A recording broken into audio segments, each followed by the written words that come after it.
Posture as well. Just be mindful of posture. Let's do a clothing check.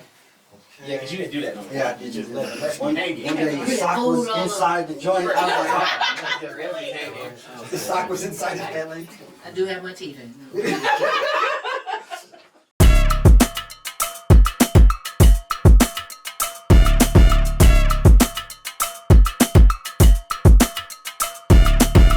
All right, welcome back to the Idea Room. I'm so excited to be here with you today, where innovation meets inspiration. As you know, Communities First, we are powering this thing up, and I am so excited. I think this is our fourth podcast. Number four. And I'm always glad to have our team here that's helping us put this together. Phil, Matt, Lenny, all those individuals that are behind the scenes that people don't see, but they all make a big difference here at Communities First. I always sometimes forget to introduce myself because I think sometimes people just know me or I'm so quick to talk. But I'm Glenn Wilson, the president, CEO, and co-founder of Communities First. And I'm here with my phenomenal co-host and co-founder, Essence Wilson. You are too kind. It is so glad, so good to be back. This is number 4. We've done this 3 times already. 4th time's the charm? Yeah. I don't know. We'll see. But how are you doing today? Oh gosh, that's a great question. I would say that means that you today, were thinking of the question. I was thinking of the question. You You were thinking of an answer. Yeah. Mm-hmm. So I would say that I am reflective, encouraged, and inspired. All right. Let's go. It's always easy to just say, "Oh, I'm doing pretty good," but no, really giving some thought to that. So today is a great day, as is every day when I get to do the wonderful work that we get to do. So today we are really talking about our mission coming to life. We are going to have a couple of our volunteers on. It'll be a great time. We're going to hear from Traci, from Janice, Harden, some of my very favorite people in this work. And I always say that. So I'm laughing because we had a professor at Kettering, and every single student was his favorite student. And none of us knew who the favorite student was.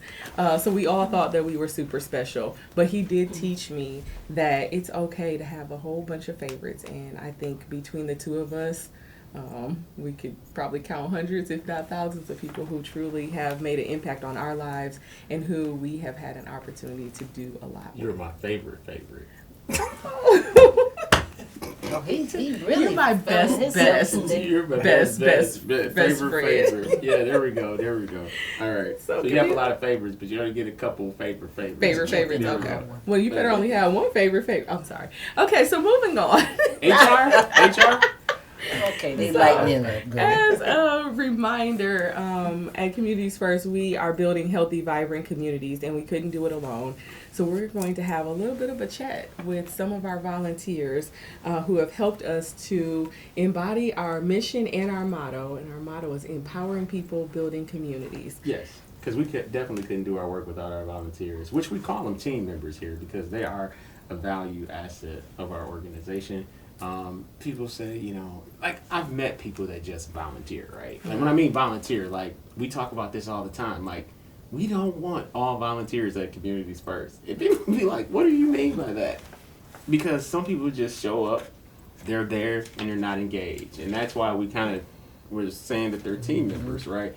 Is because we understand the value of people and individuals that sit down and work with us because they're a part of who we are in the community. They're a representation of the organization. And that has to mean something, especially when people show up. So, I mean, we're here with 2 great team members.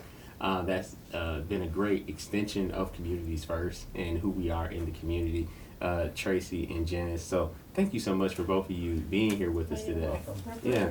So I'm going to start off with you, Traci. Okay. Tell us a bit about your background and like how did you become involved with this little organization, Communities First, a little engine that could. Yes, absolutely.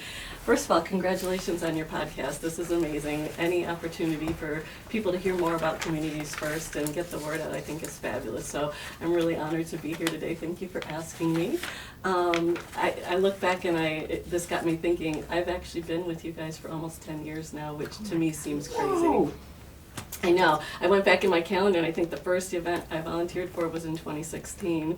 I've been in this community about 30 years now, transplant from Chicago, but I've worked in healthcare. I know. I've worked in healthcare since I've been here. I've taught at U of M Plant, do consulting work, involved in other community organizations, but this kind of is where my heart and my passion are. Volunteering has always been a part of my life since I was a child, whether it's church or school or whatever. And I really wanted that to be a part of my children's lives as well. When my youngest son Anthony was in high school, we talked about, hey, let's find some place to volunteer together, because you don't get to spend a lot of time with your teenage kids, right? Yes. Right. So I asked around, and my best friend suggested Communities First. And I must say, from the first phone call, you know, you helped me become engaged, invested right away. It wasn't just check the list, you volunteered for this event. It was come be a part of our team. And the fact that you called us team members was really, you know, encouraging to me. You made it a very easy on-ramp to volunteer. So we started with culture shock activities, getting people used to and acclimated to the fine arts, and you know, what a great way to do that, because people who don't normally go, this is an opportunity, they can be exposed to that. I know with Anthony, I mean, he liked it so much he worked for you guys through the AmeriCorps program for a summer. And then you might remember he, in college then, reached out to a youth organization and worked in Baltimore for a summer. And I don't think he would have had the motivation or the confidence necessarily to do that if he hadn't been here. And now he's in LA doing his own thing, and I'm still here. And I can't imagine not having Communities First a part of my life, because it's been very enriching for me as well. So I am so glad you haven't submitted a timesheet. Nope. No, right, no, but you're right. There's right. still time. Yeah, there's still time. No, Still but, time. but that just kind of gives you an idea of like just how much, you know, people have been with the organization. Because what's interesting, Tracy, when you say that, even in our African American film series, one day you weren't there, and I think like a week later somebody said, "Yeah, I showed up, and your one staff member wasn't there." I was like, sitting at the table, I said, "Who?" And they were like, "It was the taller lady with the hair." I was like, "Tracy?" Yeah. I was like, "No, she's there." She was like, "Oh, she's always there." I was like, "Absolutely." It was like, she's a fabulous team member. She's like, I love when I see her when I walk in the door, and I missed her, you know, because she loves your, you know, your energy, you know, when people come in. So that's great. I'm sorry. Go ahead. Yeah, I kind of take ownership of that back table, that check-in table. Yeah. I definitely love Yes. to greet everybody, and they're in such good moods. That's a fabulous activity for Yeah, them. for sure. And I think, you know, you spoke to your son and, you know, his involvement with the organization. And so I think that's one of the things that's a little bit different about Communities First.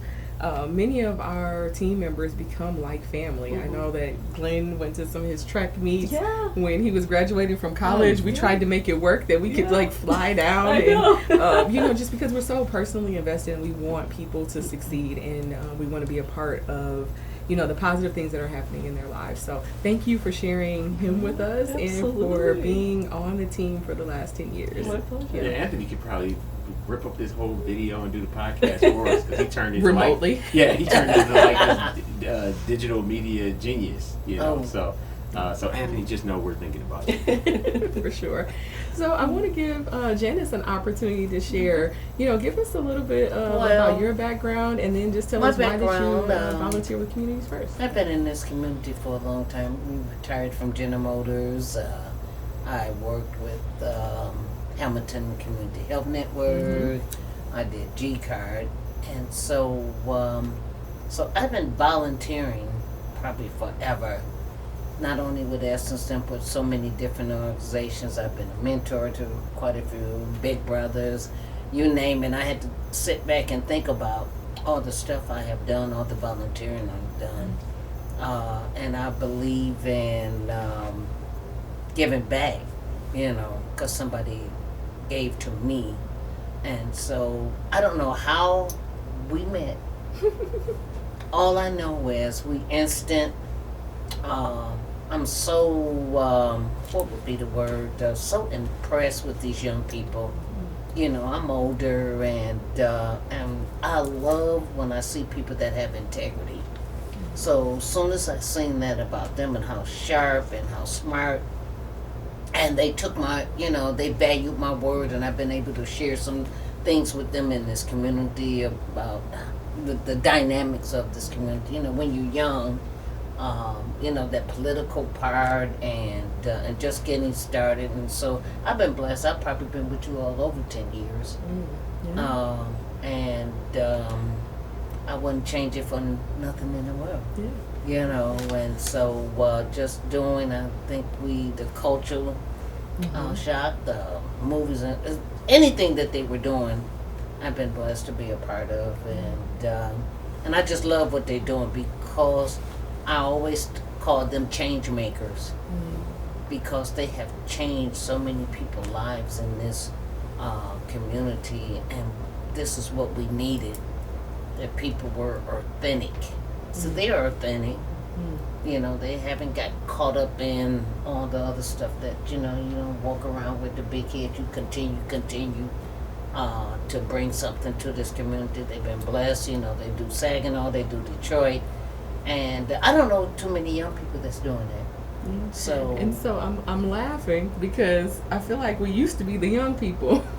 Right. Now it's been 15 years, and I won't say how old we are, but I don't know if we get to claim to be the young people. We're still young to them. To us. Yeah. Oh yeah. We can be the younger people. The younger people. Yeah. Well, you absolutely. can be because I just turned 70.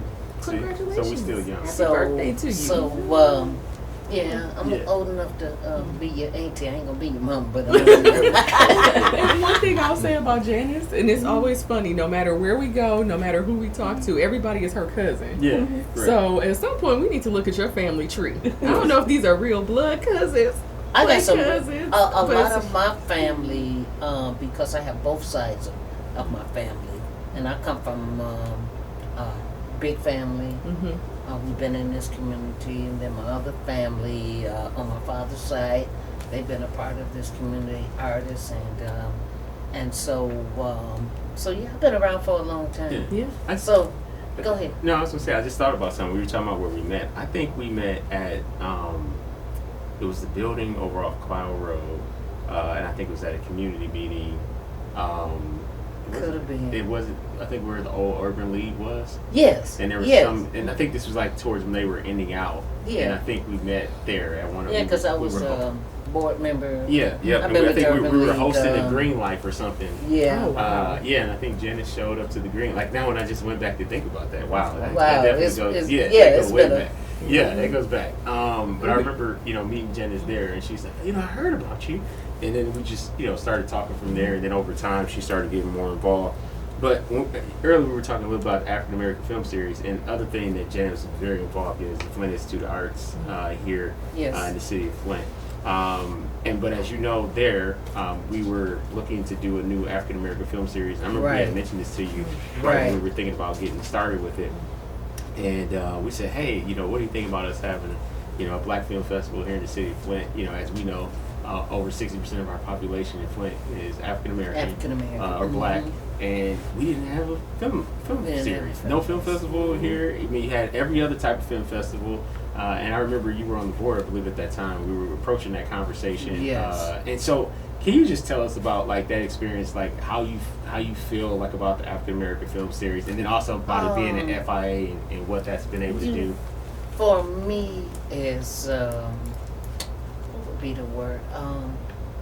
Enlightening people. Because there's so much we don't know about our history. I know a lot, but through the film fest, in that series, people got to see different documentary about different people, some of the cultural things that going on, like the garden thing. We have been able to really enlighten a lot of people and understanding that whole dynamic. You just don't have Black History Month. This is a whole, and what people are doing in these communities, and to learn about some of our icons like Toni Morrison. Oh man, I got educated because I thought I know my history, but you don't really know the impact of some of the people like her and some of the other people that we just don't know about. Yeah. And sometimes the topics can be heavy, but Very, sometimes, it's lighthearted and we have, fun. but we always throw a good party. So Well, Yeah, and the best part about that film fest is having that panel discussion. So that is the best part, to be able to have. I believe in having dialogue and having a conversation, because you get educated, you get enlightened, and you just. For me, I think it's about being engaged in life, and so so many people they calling me, okay, is it time? They looking for, like, you like the back, I like the front. The front table. And the back. I love it. Y'all We gotta love come. our spots. We have gotten people to make donations, and I know the donations are up. They have to be, and we can always improve on anything of that we do. But just where would you go, and you can get a movie, some food, and some live entertainment, and you don't have to pay anything. Who's doing that? Exactly. Yeah. And so for us to do that and to give people, it's not only giving them something to do, but it's like thought, Something to think about. something to think about. How can I maybe do something different or share? Because the problem today is, to me, we have to bridge that gap with our young people. So doing those kind of things, because everybody gets enlightened, For sure. So Definitely. Yeah, absolutely. So I had forgotten about Janice and her role in helping us to get that started. So that puts it at least 10 years, because we had our 10th film series this past year. So you had a chance to share that, and then I would love to hear about the gathering. Gathering. Capital EHR is Yeah, right. Yeah, okay. Fair enough, fair enough. But, how did that idea come to be? So you were volunteering, and then you had this idea, and I just want to hear, what that process has been like, and then, maybe where you see it going from here. Yeah, the thing about Communities First, everybody who attends an event leaves happier, better, more joyful than when they came, right? So it's energizing and it's a lot of fun. But the other side of Communities First that I really appreciate is the fact that we don't shy away from some of those difficult conversations. I know I've participated in a panel for Community Candor talking about diversity, equity, inclusion, some of the types of things that are maybe a little more difficult to talk about. And when I started thinking about how I've grown and how my life has become better because of the diversity in my life and the fact that I step out of my comfort zone, and that's really what life is about, right? Like, you don't grow unless you venture into new things. And I started thinking about all the incredible women I've met in this community since I've been here, and how my life is so much richer and fuller because of it. And maybe what we could do through Communities First to kind of focus on the women in this community and bringing us together in a more meaningful, purposeful way. And so, I came to your office, and that's the beauty about sitting down with you. I thought, well, she could completely hate this idea, but no, you completely embraced it. And we decided Women's History Month would be a great time to have something called a gathering where we can hear from different perspectives. The first year we did it, we focused on different races and ethnicities and perspectives and how we can support each other across those divisions. And then this year it was generational differences. Because if you think about your own circle of friends, chances are it's not that diverse. It's not that easy to just naturally become friends with people, different ages, religions, races, whatever. So we have to be a little more purposeful about that if we want to really support each other. And we put together a great panel of women to hear from all perspectives, and then we do small breakouts. And this time I got to lead a session with Artina Carter, my best friend, and we led a meaningful conversation segment. So what is a meaningful conversation? What prevents us from having them, and how can we break down those barriers so that we can get beneath the surface? Because when we do that, then we find out what it takes to support each other, to show up for each other, and to kind of expand our circle. And that's really what it's all about. So moving forward, I just hope we can continue highlighting some of the different ways that we do stay separate and then break down those barriers to bring us together. Because when we do the work, everybody left in such a good mood, exchanging phone numbers, getting together, outside of the event. So I think it really is accomplishing what we set out to do. And I know we've talked about smaller events throughout the year as well to just build camaraderie, because I know that these relationships are transformative for us personally, but also for the community as well. So I'm excited and I'm grateful to be a part of it and that you chose to kind of support this project. So thank you for trusting a blessing. us Yeah. with your idea, and it has sort of taken on a life of its own. One of the panelists from from this year, she has pitched an idea, and so we're going to work it in for the fall. So we're seeing it start to really evolve, and more people sharing their thoughts and ideas on how we can do some things. Yeah, and I'll tell you this, what I think is funny is that when you're talking about, you came and sat down with Essence, and then after y'all worked through it a little bit, and I remember she brought it in my office, she said, hey, Clint, there's an idea that Traci, had, and, we kind of talked about this. Do you think this is something we can do? And she, gives me the information and talk about it. And I'm like, I'm going to be the man to say, no, yeah, no, we definitely shouldn't do this. Like I was going to be the one to be like, no, this is a horrible idea. Yeah, go ahead. Have fun. What do you need for, us to be supportive? To do, the gathering. And I said, well, it's interesting, and this is just, I think I said, well, y'all spend all this time on a woman event, what we gonna do for the men? So it was just like, this is because I thought it was so nice, right, because I thought it was so, yeah, I know, right, because I thought it was very thoughtful, and I thought it made a lot of sense for us to do, and considering, all the inequality that we have, in our world.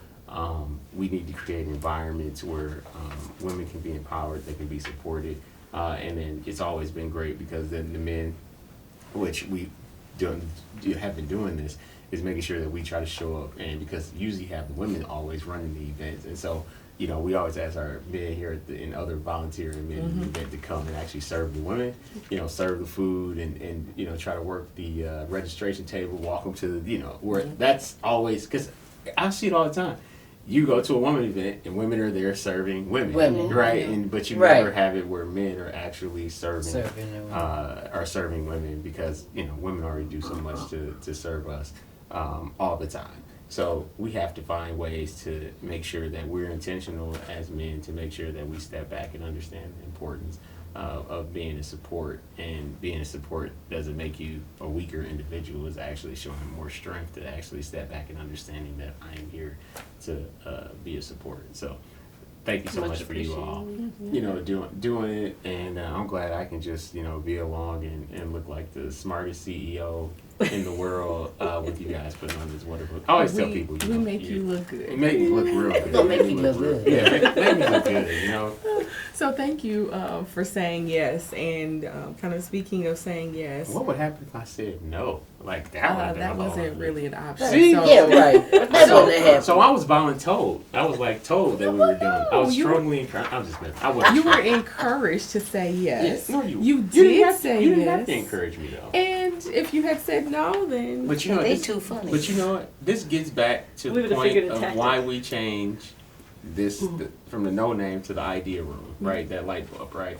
Is that when light bulbs go off in people's heads and they have ideas, or we have ideas as an organization or as a team, that's why we changed that name to the idea room, is because as an organization we're willing to listen to ideas and try to change them from ideation, right, to actually something tangible. So I'm excited about that. yeah. And as we continue to do this work, we need more volunteers. So I will start with Janice.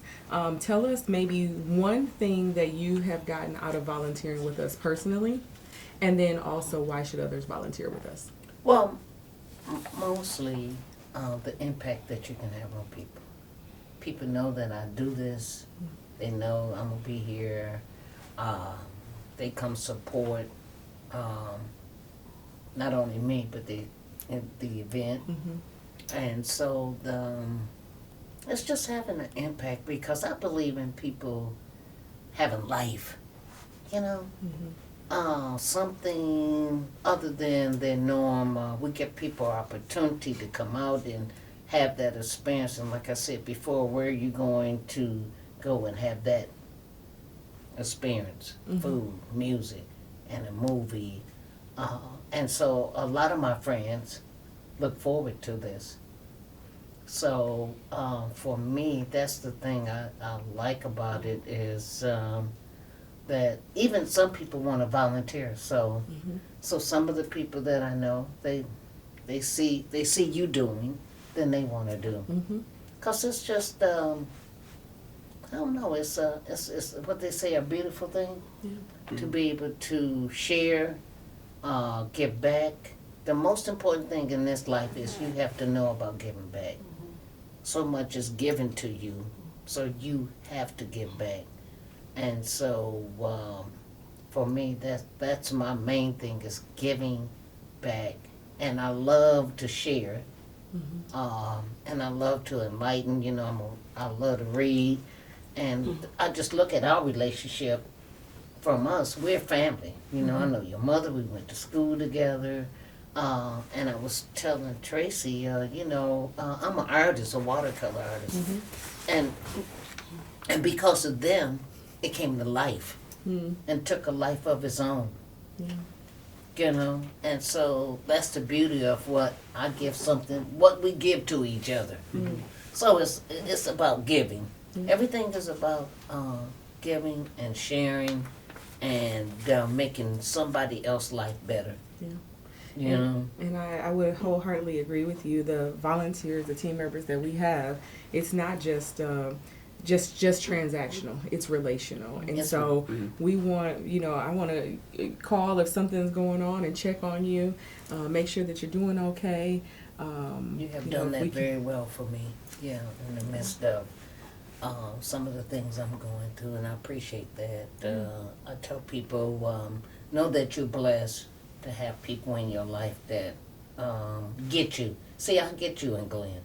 I don't have to question, well, why they doing that, and you know, and how come we didn't do this? You know how some people, they get in a group and then they want to start questioning. No, go with it. Now, Janice will.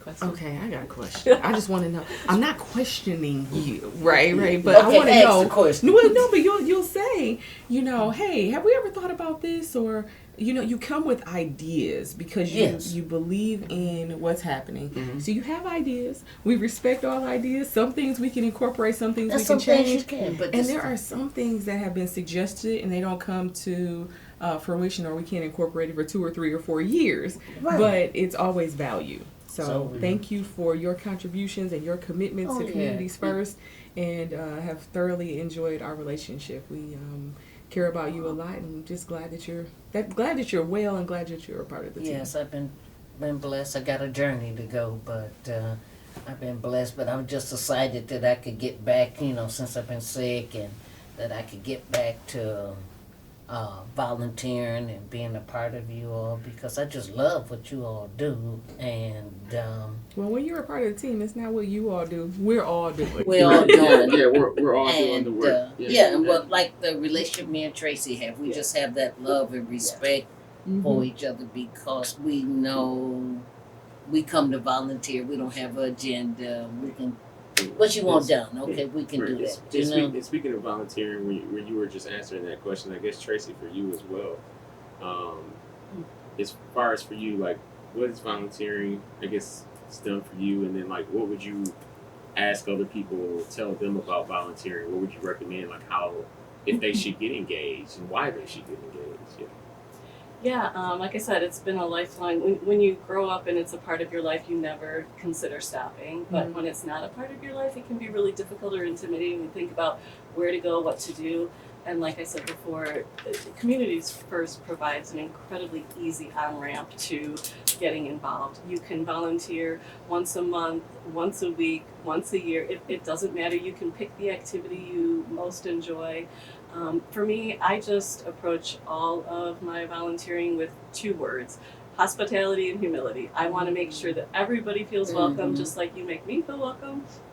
and I want to be there to do whatever's needed. I'm not there to take control, take charge, except for my little check-in table. Right. Yeah, my table. But whatever you need me to do, right? Like, just show up. You're like, where's my tote? Right. No, it goes here. It doesn't. But honestly, I mean, the point being, I'm here to serve you guys, and I think for people, they may think, oh, it's just one more thing I have to do. I mean, I come to the African American Film Fest after working a 10-hour day in a busy medical practice. Right. And I gotta tell you, at 4 p.m., I'm like, oh my God, I gotta go. But then I get there and I'm like, oh, this is fabulous. And I leave more energized than when I came. And unless you've actually volunteered, you don't understand how much you get in return. And it's the connection. I don't know all the people who attend, but we exchange greetings and smiles, and they're happy. They bring that joy to me.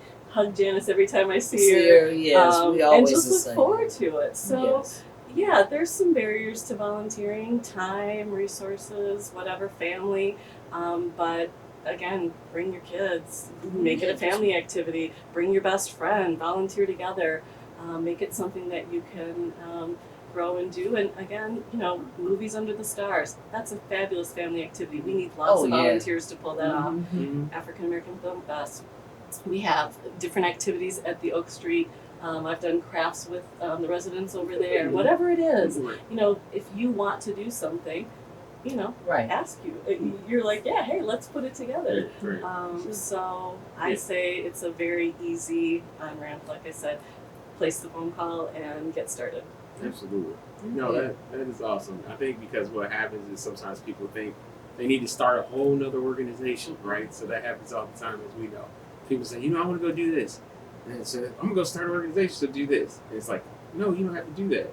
If you need somebody and you got an idea and something you want to do and you want to test it out or whatever, call us, right? Let's try to figure out to see if it's something that can happen or something that, because we have more than enough individuals and people and thousands of people that we reach every year with our volunteers that allows us to do that. Because if we didn't have these hundreds of volunteers, there's no way we can reach 30-some thousand, over 30,000 people a year just by ourselves with our team and our resources. So they're definitely very valued. Is there anything you want to say for I was just going to say thank you to you both. You've been with us more than 10 years. And that says a lot about, you know, our relationship with you, but also your commitment to community. And so thank you for serving through Communities First and being a part of the CFI team. Great. Thank you. Thank you very much. Thank you. And thank you again for me as well. And thank you to our audience that's listening today. And you've been trying to find a place that Traci was talking about, a place to feel connected, a place to get locked in, to spend your extra time, right? Because there are so many things in our community that we can get distracted, right? We can get distracted in the news. We can get distracted with our work. We can get distracted with so many other things than focusing on what can I do today to make not only something that can add value to me, but something that can add value to the community. And I would implore to tell you that this is the place to do that, is here at Communities First. You didn't hear it from us. You heard it from people that's been volunteering, that's been teaming up with us for a number of years. And take a moment. We're going to have a QR code that'll pop up on the screen that give you an ability. You can just pull your phone up, tap that QR code, or you can go to our website at communitiesfirstinc.org and look for the volunteer link right on the first page, and come and be a part of our team and help us do the work that we need to do to change the community. So instead of sitting down and saying, man, that's so cool, that's so nice that Traci and Janice are doing that, you are the person that we need to come alongside of us in this work. So thank you so much.